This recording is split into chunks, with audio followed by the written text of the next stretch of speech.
Funding for the Hinckley Report is made possible in part by the George S. and Dolores Doré Eccles Foundation and the Cleone Peterson Eccles Endowment Fund. Tonight on the Hinckley Report, Utah's delegation travels to the Republican National Convention as the party makes its case for the 2020 election. Things are heating up in the race for Utah's 4th congressional district as the campaigns gain national attention. And local governments clash over mask mandates and when to lift the COVID-19 restrictions.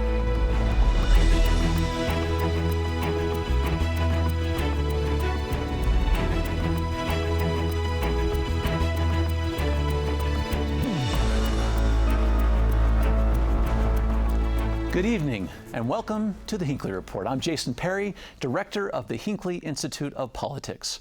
Covering the week, we have Lester Rojas, anchor with Univision 32, Boyd Matheson, opinion editor with the Deseret News, and Maura Carabello, president of the Exoro Group. Thank you all for being with us. This is so good to talk about politics because a lot's been happening in the country. And I want to get right into the conventions. We just had the Democratic National Convention. We just finished the Republican National Convention. Boyd, let's start with you.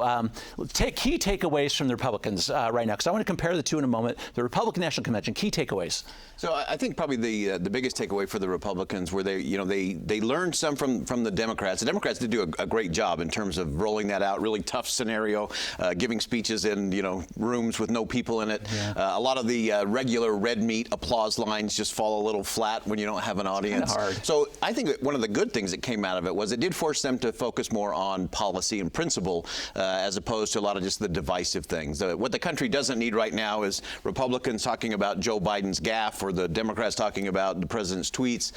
We have some serious things to do in the nation, and so I think this new format will actually be something that will impact future conventions in terms of how do we actually go about this? How do we make our case, our positive case to the American people? Yeah, Maura, it was very interesting to see that because some of these speeches came from home states. The Democrats, we had Jenny Wilson in front of the Capitol. We even had our delegation that went to talk about the state of Utah. Do you think that's where this goes in the future, that we're able to incorporate? No, I think it doesn't stay there because politicians love audience response. But I will say I hope it stays a little bit because the dimensions the boys brought about, you heard some seriousness and you could even hear in a way that you often don't in the convention. Conventions are traditionally about rallying for the stretch of the bare knuckle part of politics, and there were certainly some of that. I was struck, in my mind, so I'll start with Common Ground.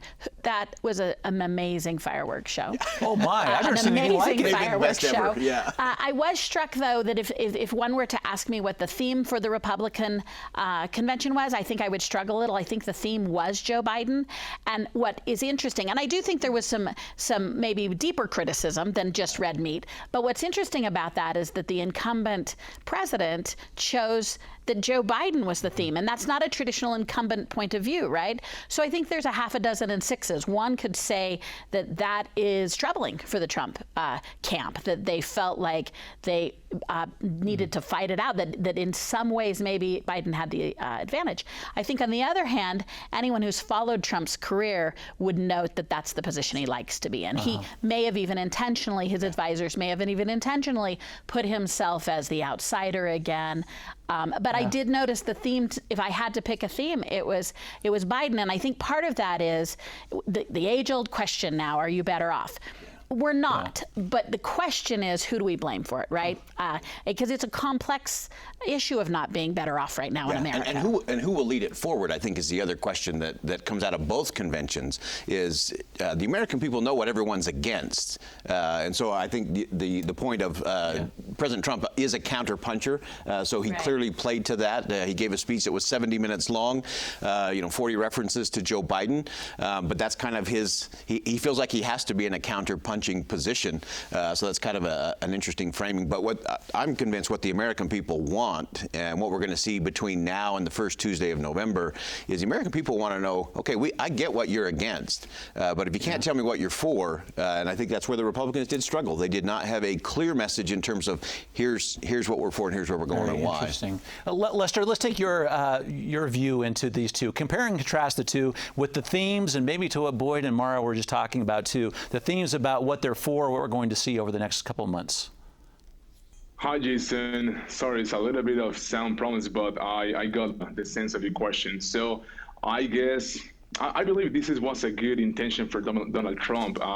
He did showcase his accomplishments through these 4 years, almost 4 years on his administration. I think I agree with our fellow speaker that the theme was Joe Biden, but he highlighted all his accomplishments, which I guess was appealing to his supporters. Now, on the Democrats, yes, they have to fight Donald Trump. I guess the sense that I got from the Democratic convention is that they are obsessed to defeating Donald Trump, while I guess the plan wasn't laid out as beautiful or as correct as other conventions in the past. So I believe Donald Trump took advantage of his moment. He did throw some punches to Joe Biden, but in the Democratic side, I guess they have to be a little bit careful with their words and not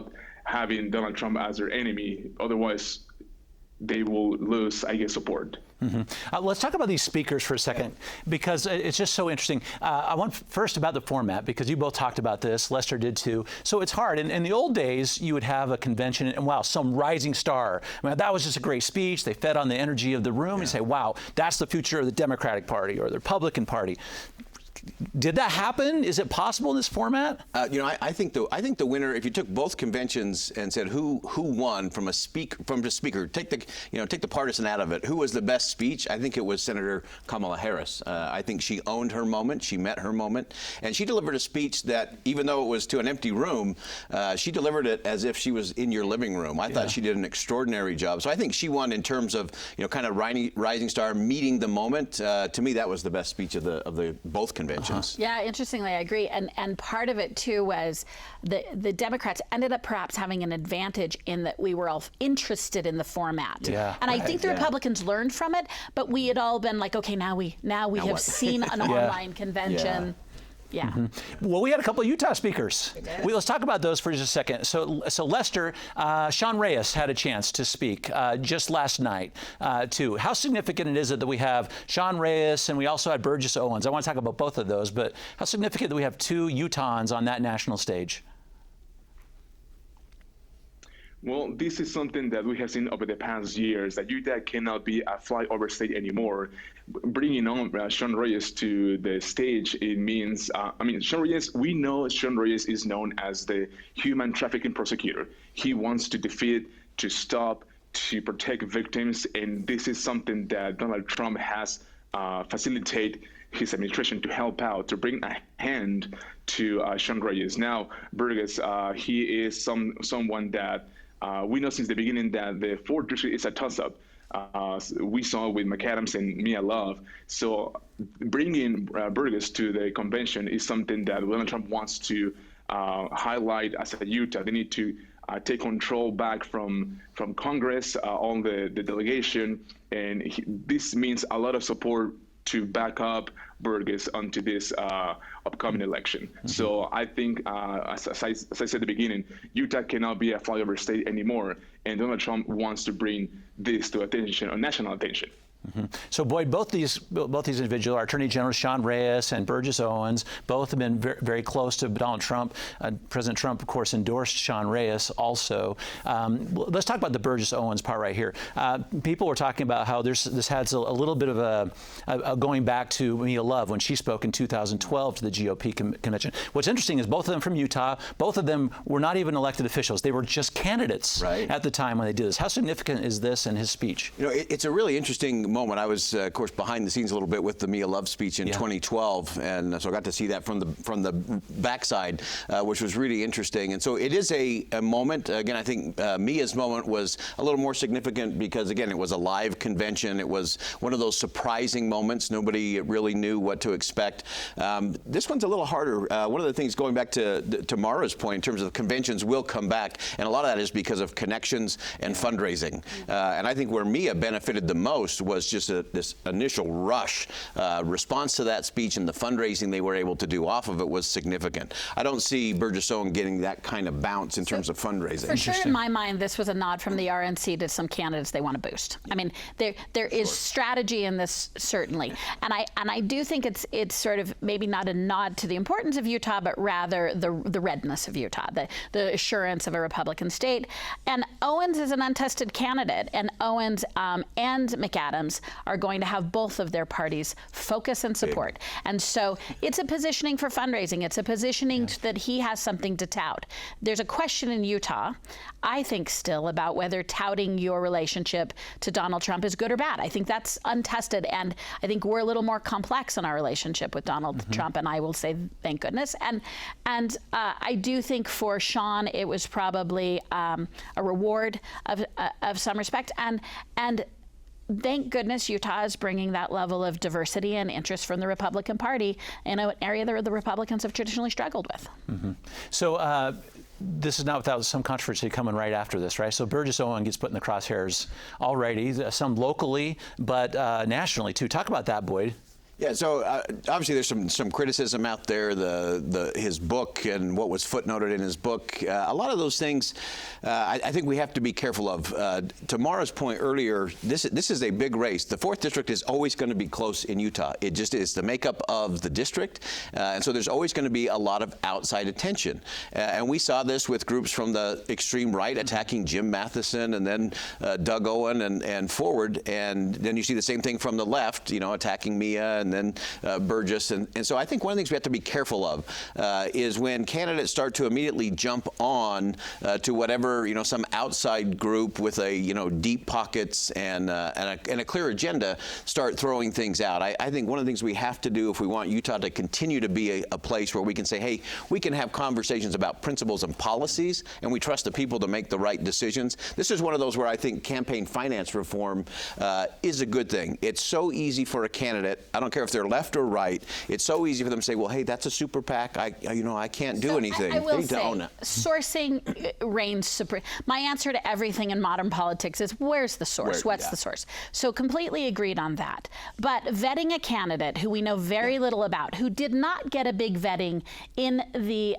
primary, and someone who does have a lot to unpack in history, and we don't know him. I mean, and vetting so is great. I think vetting has to happen, and I think your personal behavior is a part of vetting. And I'll also just end, with this section with there is no whining in baseball. And so one of the things I'm going to ask the candidates is, you got into this to play in the big leagues, and focus on your agenda and focus on putting forth things, and the whining maybe needs to stop a little. Yeah, and I agree with Maura completely. If you're complaining about the rules or the referees, you're probably losing. I think the thing we have to be cautious of is how quickly do you then start to fundraise off of that vetting. Exactly. And I think that's where we get into the mudslinging and people throwing things up against the wall. And I think that's the challenge. Yeah.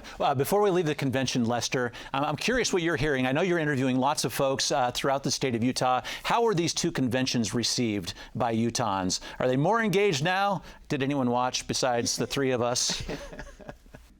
This is something really, really that amazed me in Utah. Utah has been a state that has, in the past, challenged their political agendas, meaning the Republican Party. We learned, and we saw in the 2016 election that people rise against Donald Trump, and also there were other faithful supporters that stick with Donald Trump's agenda. So I guess this is something that, as I said, amazed me in Utah, that many people have crossed party lines. Someone are tired of the Republican Party. Someone are tired to be a Democrat. They felt that Hillary Clinton wasn't representing themselves. Utah wants now a new candidate. So what I've seen is that people are reacting in both ways. It's still at the toss-up. There is no question that perhaps Utah will win. Republicans will win on Utah, but it feels like they're happy with what they've seen with Donald Trump. It seems like this is something that they want to go forward to 4 more years. Meanwhile, Joe Biden is someone that people say that this is another 4 years of Obama. They will see 4 more years of Obama administration that is just walking on Obama's shadow. So it's something that it could change any point. Mm-hmm. So, kind of just a quick jump, kind of as we wrap that up in terms of the convention. Some really interesting polling came out over the weekend that actually found what all Americans agree on. 92% of Americans believe that our leaders should be focused on issues that unite the country. Now, you can't get Americans to 92% of them to agree on anything. But the really fascinating thing to me was that 71% of Americans believe that the thing that will unite the nation is focusing on our founding principles, so equality, justice, freedom, opportunity. And there's this interesting group from the national perspective, we call them the movable middle. And these are not independents. These are either registered Democrats or registered Republicans who have sort of disconnected from the process because they're exhausted by the extremes of both sides. And the interesting thing to me is that because they've disconnected, the only thing that they're interested in engaging on, reconnecting with the political process, is community, compassion, self-reliance, and opportunity, that upward mobility, which of course we do really well in the state of Utah. And so Utah has kind of an interesting model. I think whichever side of the aisle really understands that group, it's about 21% of likely voters who are kind of in this interesting space this year. They're looking for it. They're interested in it. The one thing I think both parties failed, both parties went really hard onto this is the most important election of our lifetime, which of course it is. It's the only one we have. So every election is the most important. The thing that, again, both parties did this, Joe Biden did this, Donald Trump did this as well, talking about this is a battle for the heart and soul of the nation.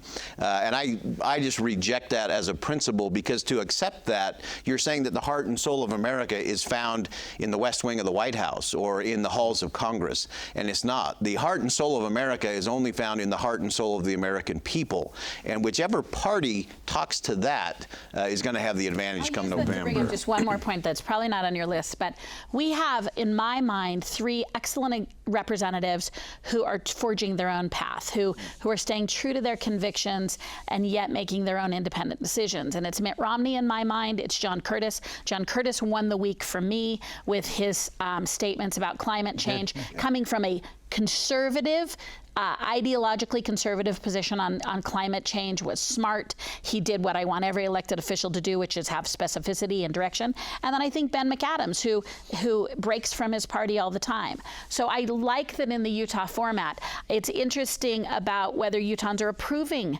about those independent thinkers or not. Well, can we talk about something that doesn't have much uniformity of opinion? Can we talk about masks for just a moment? Because we need to get into what just happened in Utah County, in Provo in particular, because that is sort of a microcosm of what we're seeing around the country and other parts of the state. Lester, I know you are watching this. So the City Council, the Provo City Council, had voted on a mandate for masks in here in Utah County and Provo, and the Mayor Kaufusi, vetoed that order, and they immediately got together and they overrode her on that. Lester, how significant is that? This is very important, significant, because this speaks for not only the city council or the mayor, but all the city. People understand that we live in a world where we are. The government invited us to be secure, like our seat belts. We have insurance in our cars. We have a registered car. We have a license. This is not about control. This is something about public health, and it is proven. Several studies shows that the use of a mask is something that will benefit the public health. So what City Council did, I guess, it was just representing what some people, or the majority, have thought of a mask is a good thing for the health.